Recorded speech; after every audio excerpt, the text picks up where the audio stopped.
Hey everyone, Mr. Happy here, and today we get to talk about upcoming job changes in Final Fantasy XIV. I wasn't expecting to wake up on July 4th and get a post about job changes, especially right after I posted my thoughts video on Viper, which I'm probably going to need to amend in a few weeks when we actually get some of the things that are present in this post. So, there's been a lot of talk about job balance, Picto being crazy strong, Monk not really making any sense at all because of what the potencies are, and a handful of other things that probably need adjustments. But how on the nose are they with some of the things in this post? So hello, everyone. This is Naoki Yoshi, the producer director of Final Fantasy XIV. First, I'd like to thank you all for your patience and cooperation in dealing with server congestion during early access. With your support, we were able to reach a record number of concurrent users we've not seen since the release of A Realm Reborn. Now, for those wondering, A Realm Reborn toted that at one point it had, I think it was over 600,000 concurrent users for several days. And they specifically noted that that was how much higher that was than Final Fantasy XI back then. They've never had that amount for an expansion launch at any given time since then. Probably because some of the most popular expansion launches didn't go so great. Hard to have concurrent users online when they're not online. So Dawntrail's gone well enough that they've managed to peak over those numbers again. So, of course, they are grateful for that. It's been a joy to watch you all play each in your own unique way, but we've become aware of several issues that may have proven a hindrance to your overall experience. For that, I sincerely apologize. Definitely to the Xbox people who did get their own Lodestone post. I've already announced on the Lodestone that a number of these issues are presently under investigation, but rest assured we will be doing everything in our power to address them as quickly as possible. You can expect a follow-up announcement as soon as fixes are ready for implementation. Probably still need an update on the visa thing too, because they said that would be in July, and maybe I missed it, but I haven't seen a follow-up post to that. We've also been poring over your feedback for jobs, as we plan to make several fixes and adjustments to actions in 0.01 and 0.05. That would be on the 16th and the 30th of July, as a reminder. I would like to take this opportunity to explain some of these changes and our planned schedule moving forward. So planned monk adjustments. This is one of those they had to do something. Because when I first saw the monk changes, I was like, yeah, that should just be instead of, every two rounds of GCDs, you do these two, and then every 3 you do demolish. Like, now it's like every 2 you do this, every 3 you do this, every 4 you do this. That'll be fine. But the potencies, I hadn't looked at the actual live potencies, or at least not analyze them to the degree that professional monks do. They were all messed up. There was like all sorts of like combo breaking and like skipping combos, or like there's all sorts of weird things. And people were already on edge about that because from the Media Tour build, the numbers were so messed up there, you would have never used Dragon Kick on the live service if that hadn't changed. So they definitely needed some fixing. There was just way too much weirdness going on if you wanted to play the job optimally, and it seems they've taken notice of that. Stacks of Fury, chief among them, have significantly changed how it feels to play the job. We discovered certain actions had incorrect potencies, as well as an error pertaining to the requirements to apply stacks of Fury. We plan to address these issues in 0.01, which should result in improved effectiveness of area of effect attacks. This will also necessitate minor adjustments to the job HUD. My apologies again for Monk's inadequate performance, which presently differs from what we previously announced. It's funny. I've seen some Monks tear it up. It's not like everyone playing Monk can't, but the amount of effort to play it, or at least to play it optimally under the conditions that have been laid out by the really good Monks, definitely wasn't going to be a good time. So this is definitely something that needed to happen. We'll see what the efficacy is of these changes. And yeah, curious to see. Astro adjustments. Now, funny, one of my healers was just talking about how Astro is really, really strong right now, or at least it's looking really, really strong, especially when compared to White Mage. Not that they actually thought White Mage was doing pretty good too. We received considerable feedback concerning astrologian. I'm sure you have, given the amount of times it's changed over the years. Specifically, the difficulty of play during damage burst phases, which we plan to address in 7.01. Light speed, which is essential in these phases, will have its recast time adjusted, also be made into a charged action. Now that's interesting because when I hear that, I think Thin Air. Thin Air used to have a duration, then they made it an individual like cast thing, so it's basically like, one free spell cast of no MP. And I don't see them making Lightspeed the Swiftcast equivalent after just talking about how important Lightspeed is. So I actually, let me pop over to Astro right now and make sure that, because I'm in game obviously behind this because I ain't trying to deal with no login queues right now. I was about to wait till I was done with the video.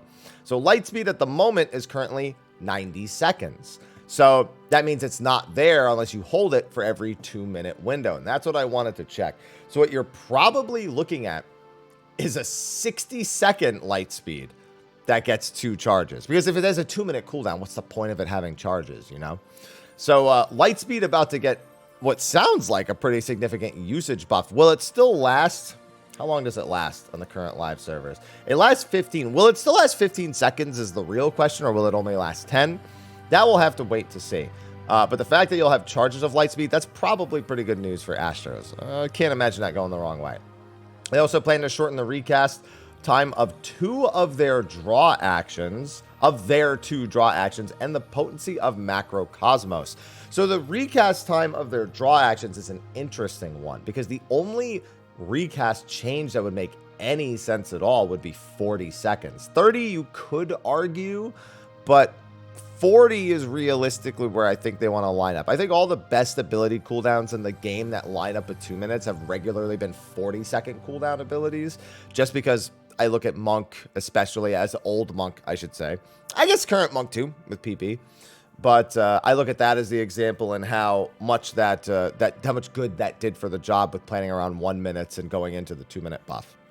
But what does it actually mean? Well, if you're starting with your strong cards, you know, at the start and then doing the double effect right at the beginning, then that would mean that you'd be pulling on the 40-second again, and then not holding those, and then pulling on the 80-second, holding the damage card there, and then going ham at the 2-minute mark. So it should still be kind of identical, but with more card drawing as a whole, but card drawing that's not necessarily isolated to the 2-minute buff window. That's what I have to imagine is going to be the case. And adjust the potency of Macrocosmos. I believe, if I'm not mistaken, Macrocosmos is the only GCD, like, you know, both heal and utility and damage skill that isn't damage neutral, or at least wasn't damage neutral as of the launch of Dawntrail. So it sounds like they're just going to be making Macrocosmos damage neutral on one target, which I don't think is that important, but Astros are upset that they're essentially the only one that didn't get that adjustment from Mediator. So it makes sense to do. Brings them in line, it's just one of those things you can easily quash. You know, like, yeah, Macrocosmos is more than just, it's not just a single target damage skill. But, like, you know what I mean? Like, you might as well just put that in line and make everyone happy. Ask for your patience as we attempt to implement these changes in a timely fashion. Viper. I literally just put out Viper thoughts, and part of it was about the busyness, the positionals. Here you go. Newly released at 7.0, we've received feedback pertaining to the busyness of their skill rotation. To that end, we're planning several improvements, including the easing of directional requirements and changes to the effects of several actions. We're aiming to implement these changes in 7.05, though we also intend to make some smaller adjustments to the range of certain abilities in 7.01. It'll take a while longer, but we hope to address player concerns as best we can. So the range of certain abilities is interesting because certain abilities is the key word. I'm assuming Dreadwinder and Reawaken are the two that they're referring to. So that way you have a little bit more range, like max melee range with those skills. That's the only thing that makes any sense to me at all. And honestly, I don't think that's necessary, but that's the only extrapolation I have, I suppose. Easing of positional requirements. I don't know if that's going to be their basic 1, 2, 3, or if that's going to be Dreadwinder. I feel like that's going to be Dreadwinder, so you don't have to do flank and rear with the 2 GCDs that come out of that. That's the dual blade, the single target dual blade skill. You know, those are positionals there. So I assume their 1, 2, 3 is keeping it and Dreadwinder is losing it, because going the other way is even more confusing, because the other way is just, oh, you do flank rear, flank rear, flank rear. You don't even have to think about it half the time. But Dreadwinder, it's like, I don't know. I just think that's the only one they should do. But changes to several actions, very ambiguous when they're specifically referring to the busyness of the job. in my thoughts video, I thought they handled the off globals fairly well, because the majority of them leave you enough time to do a second or a third off global skill. So you could still weave Faint, you could still weave Second Wind, Bloodbath, and realistically, what other abilities are you weaving? It's not like you have a defensive. So we'll revisit. I'll have to do another thoughts video on Viper after the adjustments. I'll have to make mention of it in verses and all that, but literally the day of. Come on now. I guess it doesn't change what my thoughts were up to that point. Black Mage. Very short section, but this is a very important bit. Before learning the action Umbral Soul, Black Mage has difficulty recovering MP. We plan to address this with an adjustment in 0.01 and further adjustments to action potencies in 0.05. So, this has been a major complaint when Black Mages sink down to a lower level, that they don't have Umbral Soul, and it's just kind of toxic. It's very similar to sinking down under Aspect Mastery back in Endwalker and Shadowbringers, where all of Shadowbringers were like, we really need to make Aspect Mastery a lower level because it's just too terrible. It's one of those changes that's unforgivable when you go to the lower levels. Umbral Soul is in that spot now. I have a feeling that's going to be the change, a lower level unlock of Umbral Soul. How they're going to do, or maybe there's something else. Maybe Transpose, they're going to make a change or something. I don't know. But further adjustments to action potencies. I haven't paid too much attention to see if there's any sort of problem with the potencies in relation to each other. I just know Black Mages are upset how much damage Picto's doing. So, I would assume that means expect big potency buffs, and for Picto to not be the monster that it is, and Black Mage to get some of its respect back. That's what I'm hoping, at least. Tank adjustments. This one is funny to me.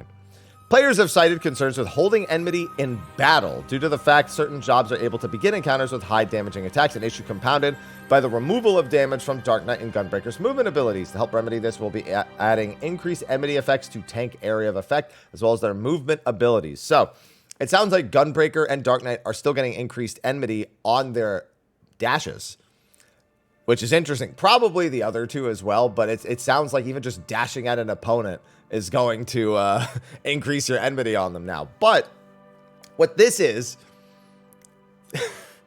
this is what we call I AoE'd it once and that's all trash problem. This isn't really an issue in any sort of, like in the EX trials, for example. This is what happens when a tank runs through a pack of mobs, AoEs it once, and then starts running to the next pack. As a DPS, I'm very guilty of immediately opening up on those enemies because I want to start damaging the pack, not when it reaches the end, but before it reaches the end. And that's not too abnormal of a thing to do. And Picto, in particular, I have seen pull this sort of aggro problem very frequently. Hence why they're focusing on AoE abilities. It's because they want tanks to be able to move at that pace that I AoE'd it once and I'm moving on to grab the rest of the pack kind of situation. And that's the only situation they would have really needed to fix. On top of that, having the movement abilities, you know, that helps in some capacity. If somebody pulls aggro, you can dash at it and get aggro back. So that'll be good for Gunbreaker and Dark Knight, even though they're not dealing damage. And again, I assume Paladin and Warrior will get the same. Planned Samurai and Red Mage, I almost said Reg Mage adjustments. For Samurai, we'll be reducing the recast of Tendo Setsugeka and Tendo Keishi Setsugeka. The recast time of Tendo Setsugeka and Tendo. Okay, so I'm trying to... So Tendo's the new one, if I recall. In fact, I can pop over to Samurai and refresh my mind right now. That is the new one that they get. Let's see, Samurai. You'd think I'd know where it is on my bar after all this time. There it is. Yeah, put on my Mandervilius weapon. Right. I just want to make sure I'm remembering exactly what it is. That is not Zanshin, Gyofu. Where is it? Tendo Goken at 100. Tendo Setsugeka. The recast of 3.177. Interesting. Huh. I never noticed that. Why does it... So I never noticed that. So Madare Setsugeka recast 2.43. Keishi Setsugeka recast 2.43. Tendo Setsugeka 3.11. Like, I get that it's way stronger. And so, you know, I guess they wanted a longer recast on it, but that hardly seems necessary. Yeah, well, that change makes sense. That Like, just, like if you need to adjust the potency to make it have a shorter recast, go right ahead. But like, yeah, I wouldn't like that either if I was the samurai. To have the just randomly like longer, like it's like 3/4 of a second before skill speed change. Yeah, probably a good idea. For Red Mage, we'll be extending the effect duration of Manification. Okay, Manification's effect duration. Is that one of the remaining 15-second buffs that they left in? It is. Yeah, so they increased the duration of a lot of buffs to 20 seconds. This expansion is very few 15-second buffs. The fact that Manification's only... Like, I get it. Manification is just for, you know, getting those skills off. It's for the 3 stacks of magic swordplay. And then it also grants the 6 stacks of Manification itself and the increased magic damage dealt for the duration. But, yeah, I guess I see why. Everything else was made 20. Might as well make Manification 20 as well. Then we have Pictomancer adjustments. We've discovered an issue when players can manually disable the effects of Subtractive Palette, Ether Hues, and Ether Hues 2. This will be addressed with patch 7.01, but we ask you refrain from manually removing these effects. So for those who don't know what that means, Picto was doing something in their rotation. It was called a Thunder Skip. They were basically just skipping a spell in their rotation, and it would net in an overall gain. I don't need to explain it anymore because they're fixing it. So that's all you really need to know. But it was contributing to some capacity the power that Picto has. Is it the whole reason Picto's as strong as it is? No. Is it a reason that certainly contributes? Yeah. So I'm thinking Picto and Black Mage will probably be on more even keel going into 7.01 and 7.05 with Savage's release in particular. Very curious to see how that balance, how it plays out. Very curious. But these are just some of the changes. I'm sure there are other changes. My entire role isn't here with Dancer, Machinist, and Bard. I think Machinist needs number buffs. I love the way Machinist feels at 100, but I think it needs number buffs. I think Dancer's consistency, at least within its own role, has kind of become... How do I put this? I'm glad for it, but it's a little dangerous to the whole role because Dancer is by far the easiest one to play. And I don't necessarily think, oh, it's too easy to play, it shouldn't do the most damage. But Machinist should be king in the role, like hands down. Even foregoing ease to play, because I think Bard's the hardest to play, and I don't think it should be at top. I think Machinist should be at top, even with Dismantle in the kit. But Dancer and Bard being like the same, like exactly the same, with how much easier Dancer is to play now, and Bard, it's one of those player perception things where it's like you have to really want to play Bard to play Bard. I'll actually probably be playing Bard for the raid tier, depending on what these changes actually end up meaning.